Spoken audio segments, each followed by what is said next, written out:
Okay. Setting up to launch your business. That's what this says? Okay.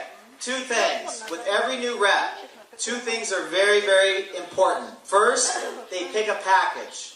Now, here's my theory. Your reps are going to do what you do. Kelly said it last night. He talks about the ambassador package because then everybody on his team duplicates the ambassador package. My personal feeling is somebody has to have enough products for themselves that they don't worry about it, and they need to have enough products that they can sample to other people. They need to have enough products to go. Let me give you a quick example. I was at home for Christmas in Iowa, and I had all the products in my suitcase. And what had happened was my niece, who's 21 years old, came by and said, well, what's that? And I explained it was the Jeunesse mask. And I explained what it was. And she said, well, it's Christmas, why don't you give it to me? And I had just given her a card with like $60 US cash, right? Which my brother was mad when he found out how much I gave her, but that was okay. But I just gave her cash, and she said, well, why don't you give it to me? And I said, well, I gave you something. She's like, yeah, but that looks cool. Okay, you can have it.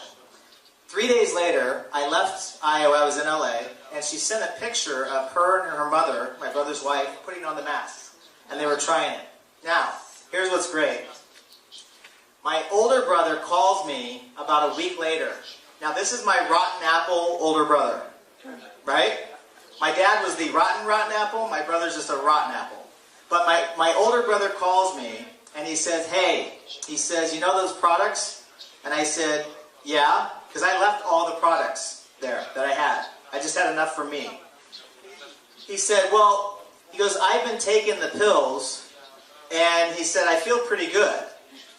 And I go, really? He goes, yeah. He goes, I don't know what it is. He goes, but, what's the stuff in that purple squeezy thing? And I said, the Reserve. He said, yeah, I took the pills, and then I took the Reserve, and he goes, I feel pretty good. Now, my brother has been diagnosed with Parkinson's in, I think, September.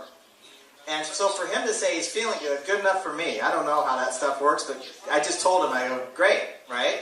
He said, can I get some more of that? And I said, yeah, I'll hook you up, for sure. He said, oh, and Jody, my wife, loved the mask, and she wants to be a distributor. Now, this is my rotten apple brother who literally wouldn't even tried to talk me out of the industry for all those years, and then wouldn't even come to my award ceremony. And now his wife wants to be a distributor. She makes $100,000 a year in Iowa as a banker, and she wants to be a distributor. That's not the best. The best is my little brother calls me about 4 days later.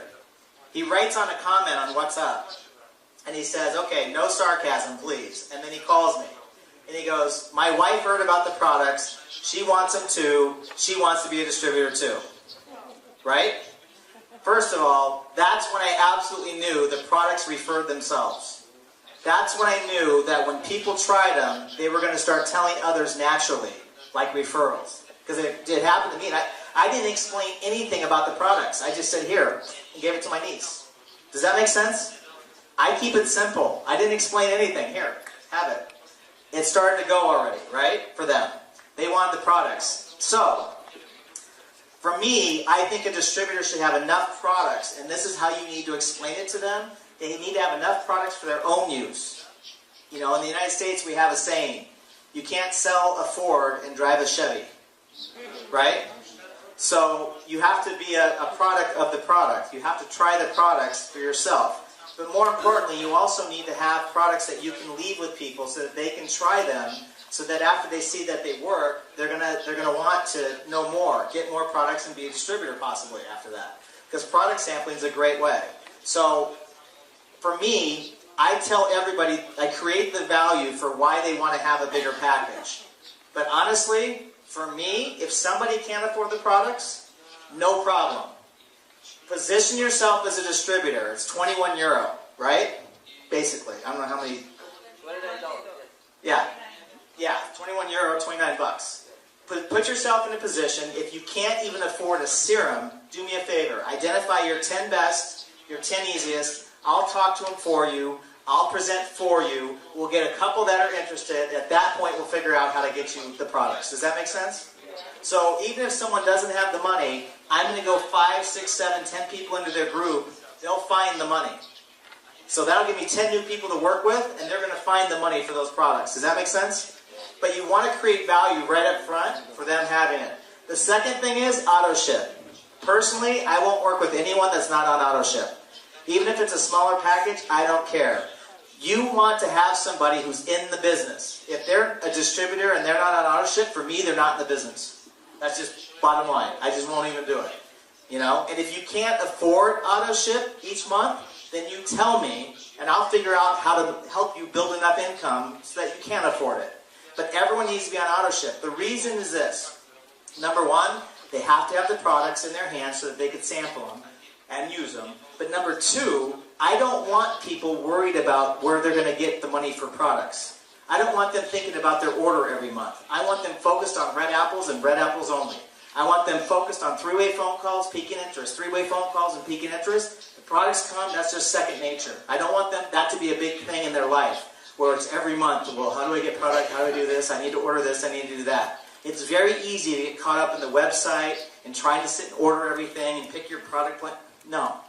Get it done, get it out of the way, let's focus on red apples. Does that make sense to everybody? Another approach. You could approach peaking interest this way, and I know we'll have these flyers for you. We'll have these up here for you that you can take with you. You don't need to worry about writing it down. This is already printed out. Does that make sense? They still take pictures. Okay, you got it? Another approach is the customer approach. Hey, you know, if there was a way that you could look and feel younger, would you want to know about it? How many of you think you have people that if you say to them, if there's a way to look and feel younger, they'd want to know about it? How many of you have people like that? Very simple, nothing complicated, same thing. Same thing. Now at this point, you can either get them to try the product, or you could even move them to a three-way call, right here, from this. Very simple, you're raising the curiosity, you're bringing down their wall, you can move them to a three-way call or have a product conversation right there. Does that make sense to everybody? We'll have these up here for you. Now, customer acquisition, okay? Very, very important. You guys are already doing a great job of this because I've seen the numbers. With customer acquisition, again, you approach the business how you want. I'm not here to tell you how to do your business. It's completely up to you. For me, I approach everybody about the business first, about the product second. But in some cases, there may be people that you feel you want to have them try the product first and then talk to them about the business. Do it any way you want. But if you're going to do the product approach, definitely you want to get some in their hands and get them to use it. So if you're going to get people trying the products, very important you give them a timeline, right? So if I was going to get Rafi to try the products, I would say this. Listen, Rafi, you know, let's say ask the question. If there's a way to look and feel younger, would you want to know about it? If he says yes, say, hey, I have something I want you to check out. This is amazing, yada, yada, yada. You talk about the product, right? If Rafi says, yeah, I'll try it, I'm going to say this. Okay, I'm going to give this to you. Now, there's a lot of people who are waiting to get these samples, but I'm going to give it to you because you're my friend, okay? So, how fast are you going to try it? Tomorrow morning? Okay, tomorrow morning's Tuesday. I'm calling you on Wednesday, right? To make sure that you've already tried it, to see how great you like it, because I know you're going to like it. So I'm going to call him on Wednesday. If he still hasn't tried it, I'm going to say this. Rafi, listen, do me a favor. I gave you the products. I had other people who wanted to try them. You said you're going to try them. Can you try them? Yes or no? You try it tomorrow morning again. Okay. If you don't try it by Friday, I'm going to grab the products back and I'm going to give them to someone else. Okay? That's what I do. Because if you hand them products and don't say anything, the chances are they're just going to throw them in the cabinet and let them sit. So how long do we keep it? I give samples. Sometimes I give the whole tube.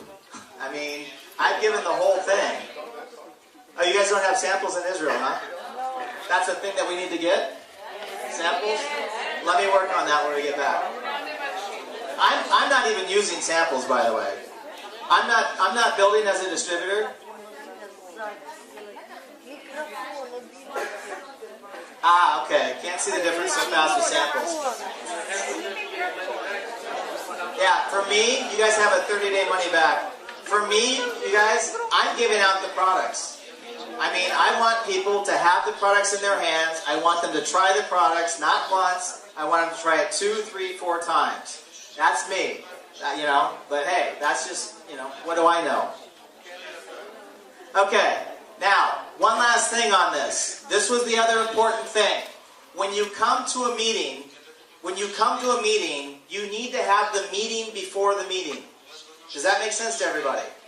The most important time for you, the most important time in your meeting is not the actual presentation. It's what happens before the presentation.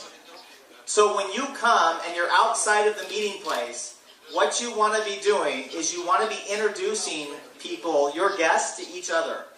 Does that make sense? So if I know I have an upline like Victorine, or if I have an upline like Iran or any of the other key leaders, I'm going to definitely come over. If I have a certain personality or a certain business style, if I have somebody who's very full of life and passionate, I might say, listen, you need to meet Victorine. And I'll come up to Victorine and I'll say this.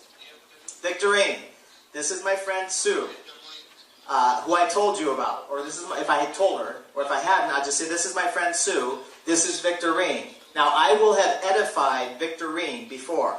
This is Victorine. She's one of the key leaders in Israel, extremely successful. You definitely need to meet her. She's one of the most powerful people in Israel. That's it. Nice and simple, right? You'll like her. She's lots of fun. I introduce her to Victorine before the meeting. Victorine then says, hi, Sue. Nice to meet you. Jeff's a great guy. We're going to be working together. I hope that, what do you do for a living? Sue says what she does for a living.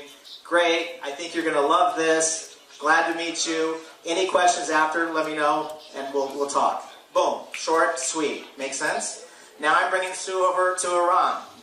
Sue, this is Aram. Aram's an attorney by profession, was able to walk away from that.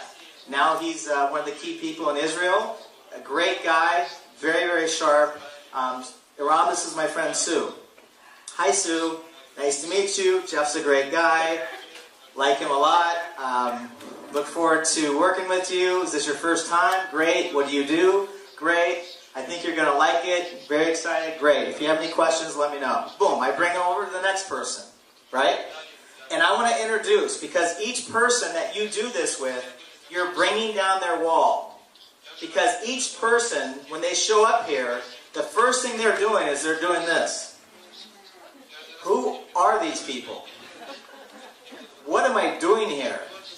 Why are they so happy? Right? Especially you guys. Right? You guys are like, woo! Right? People are like, what? So they have their wall up. They have their wall up. Our job, again, is just to bring down their wall. So we want to bring down their wall before the meeting. So when they come in, they're already more comfortable. And you'll see, when people come into a meeting, they're going to be looking around. And the question they're asking themselves is, do I belong here? Do I belong here? Is what they're going to be asking themselves. Right? And they're just making judgments. You know how human beings are. We all judge everything. So they're looking around, judging everybody. Look at this person, look at that, how they dress, what they say, how they act, what's this, what's that, what's that, what's that, it's like non-stop. Millions of judgments right away. All we want to do is try to get them comfortable before they come in and just introduce them to some people. If you have an attorney, introduce them to an attorney. If you have a business person, introduce them to a business person. Somebody who you think personality might match. But it really doesn't matter. Just introduce them to people and let the people say hi to start to make them feel comfortable. Does that make sense? If you do that, you have a huge success rate in the presentation for people listening. By the way, the three-way phone call, the edification, I forgot to tell you. If you use a third-party expert and you do it the right way, you have a 90% success rate that they're going to want to look at the business. If you don't use three-way calls and you try to explain it yourself, you have about an 8 to 10% success rate of them looking at the business. Yeah, so it's, just saying, what would you rather have, 8 or 10 or 90? Same thing. You introduce people outside before the meeting, you're going to have a higher success rate of people listening. Also, when you come in, very important, bring a notepad and a pen. Bring a notepad and a pen when you come in, because you want to take notes. You want to take notes for two reasons. Number one, until you are at the diamond level or until you've reached your financial goals, you need to learn. If you haven't hit your financial goals yet, you need to learn. And you know how many times I've heard apples in 20 years? You know how many times I've taught apples in 20 years? But you know what? Every time I hear about red apple, green apple, rotten apple, it reminds me. So the moment I start talking to somebody, if they start acting like anything other than a red apple, I'm like, oh yeah, red apple. Oh yeah, green apple, boom. You need to reinforce this constantly, over and over and over. Also, you need to learn some key things of how to explain the business. How many of you felt that I was able to explain things in a simple way, in some fashion? How many of you felt that way? Okay, so what you do is you take notes and you listen to some of the things that I say or some of the things that the other leaders will say, and you catch it so you can learn how to say it in a simple way, in a manner that will help you build your business. This business is a business. It's about what you say, when you say it, and how you say it. When you get these things down, what you say, when you say, how you say it, you cannot be stopped. Take notes. The other reason you want to take notes is if you're sitting forward and you're listening like it's the most important thing you've ever heard in your life, and you're taking notes, unconsciously, what's your guest thinking? This is important. I better listen. He's taking notes, she's taking notes, everybody's taking notes. Maybe I better take notes. You know what I mean? They're going to focus and listen a lot more. Now, during the presentation, when somebody is talking, you want to participate. But participate in a calm Israeli fashion. Okay? Not like, woo-woo, you know? You guys are great because you have so much energy. But if someone's asking you a question, you know, if you're going to raise your hand, raise your hand. If you're going to, you know, say yes, say yes. But that's where the talk has to stop. Just give the energy to the speaker while they're speaking, because they draw energy off you. If you're interested, they have energy and you can feel it. Remember, communication is 55% body language, 38% tone, 7% words. So only 7% is what the speaker's saying. The rest is their body language and their tone. You give them the energy by you being interested. We used to teach people, sit on front of your chair like this. Like, take notes like this. And we would do it. I would still, 15, 16 years in the industry, I'll still take notes to lead by example for your group. Does that make sense? You're bringing people's walls down. At the end of the presentation, what you do is you bring the person up to your leader, your upline leader. Could be a ruby, could be a sapphire, doesn't matter. Whoever you're working with, who's your upline. And when you're done, you turn to the person at the end of the presentation. You don't say this. Haha, I told you it was good. You ready to sign up? You don't say that. You don't say this. You do not say, so, what'd you think? You don't ask them what they think. You don't care what they think. Because if you ask them what they think, they're going to start telling you everything they think. About the world, about life, about their view of, politics. Right? You ask them one simple question, or you say one thing to them. You turn to them and say, it's great, huh? Let me do this. I want to introduce you to someone very quickly. That's it. Again, you can't talk to your own people. You can't move your own people that you bring to action because you're too close to them. You don't want to turn to them and say, oh, you like it? Yeah, it's great, because now you're selling. You don't want to sell because people are going to resist you. You don't want to do any of that. Simply this. Hey, it's great, right? Listen, there's someone I want to introduce you really quick. Make sense? You bring them over to your upline, and then the upline, you say, Aram, this is Steve. Steve just checked it out for the first time. Then you be quiet. You don't say anything else. Every word you say in front of your personal guest, you're killing your business. You cannot talk at that point. You simply have to get your ego out of the way and use the system. Aram sees Steve and then says, Steve, hey, nice to meet you. Great. So, what'd you like about it? The expert is going to ask, what did you like about it? Now, going to get 3 responses. Either, well, I like this, I like that, I like this. Red apple. Then if he has a red apple, Ron's going to say, great. Why don't we do this? Why don't we get you registered right now? Jeff will help you get registered online right now, and then I'll come over in a few minutes and we'll get you started. Does that make sense to everybody? Yeah. The expert says, what did you like about it? The second type of answer, yeah, I'm not quite sure. I'm not sure about the products. I'm not sure about this. I'm not sure about that. Great. Well, listen, why don't you just formulate what questions you have. We'll get you the answers, and you can make your decision from there. I'll be over in a few minutes, and if I can be helpful with answering any questions, I'll let you know. Make sense? Third type of response. What'd you like about it? Steve says, I don't know. Not for me. It's just not for me. Hey, no problem. Well, listen, at least maybe do Jeff a favor. Try the products. The products are amazing. I'm sure you saw that. They're absolutely incredible. You'll have great results, and who knows? Maybe you know some people who would love the business. Let Jeff know. Make sense to everybody? The expert closes the person, not you. The expert has the conversation, not you. You just turn and say, hey, great, right? I want to introduce you to somebody very quick. I want you to meet Aram. He's one of the top people here. He was an attorney before. Aram, this is Steve. Boom. And let that person do it. Now, when Aram gets done saying thank you to everybody and hello to everybody, at that point, he's going to come over and he's going to have a quick conversation. That whole next level is what we're going to teach in the next advanced training for the people who are Ruby and above. That's beyond basic. That's a whole other conversation for those people that are qualified, which we're going to do today.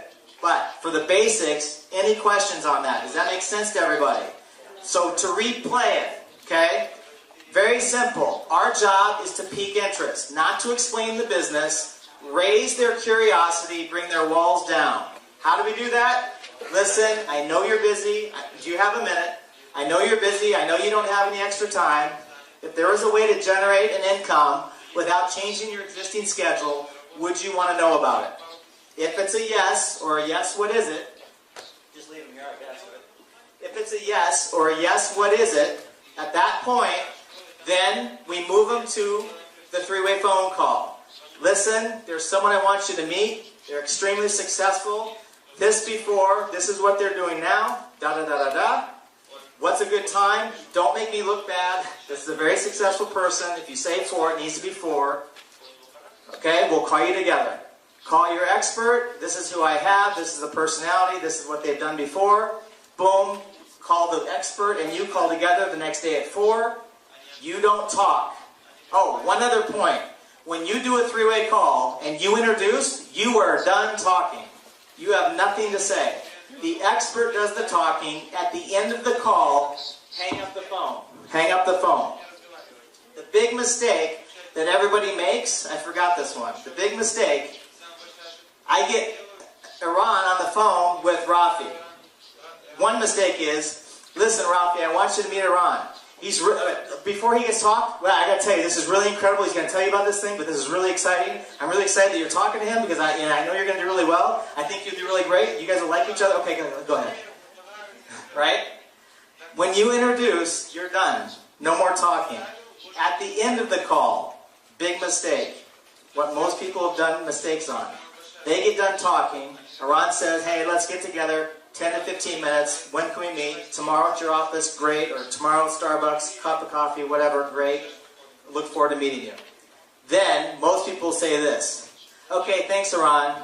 He hangs up, and then most people do this. I told you, Rafi, isn't that great? Yeah, this is incredible. Wait till you hear about the products. The products are great. They have telomeres, they've got resveratrol, they've got all this stuff that cleans your colon and everything else, and I don't know what it is, but it's really exciting, and wait till you see the residual income. There are people getting rich. I mean, everything you say ruins what just happened. Does that make sense?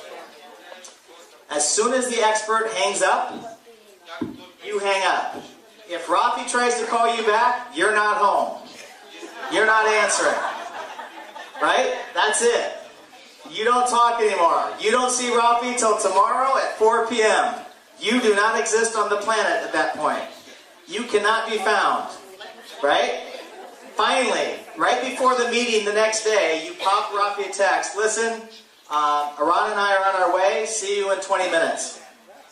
Right? Boom. And you're on your way. Or wherever, if he's coming, hey, we're waiting for you. See you in 20 minutes. Other than that, you don't answer, you don't exist. Does that make sense to everybody? So, as soon as you pique interest, the presentation gets done. The meeting before the meeting. Edification, make him feel comfortable, bring down the walls. When the presentation's going on, you're acting interested, you're acting good. After the presentation, let the expert do the conversation. They get to ask them, what did you like? Red apple, green apple, rotten apple. If they're a red apple, sign them up. Green apple, answer the questions or get them to the website. Rotten apple, thanks for playing. Have a nice day. Does that make sense to everybody? Simple. Follow the structure, follow the system, super simple. Don't overcomplicate it. The most I need to know about the products is 1 or 2 sentences about the products just to get people curious. That's all I need to know. I don't need to know everything else. If I just get people curious enough to try them, great. You don't need 20, 30, 50, 100 customers. Just get the customers you can get, but don't sit and spend the next 20 years trying to get, 100 customers. Spend the next 20 years finding red apples who see the business, who see the vision, who are going to go out and bring you tens of thousands of customers. Does that make sense to everybody? Okay, listen, I appreciate everybody's time very, very much. I'm going to let, come back up real quick, and I think we're going to take a break.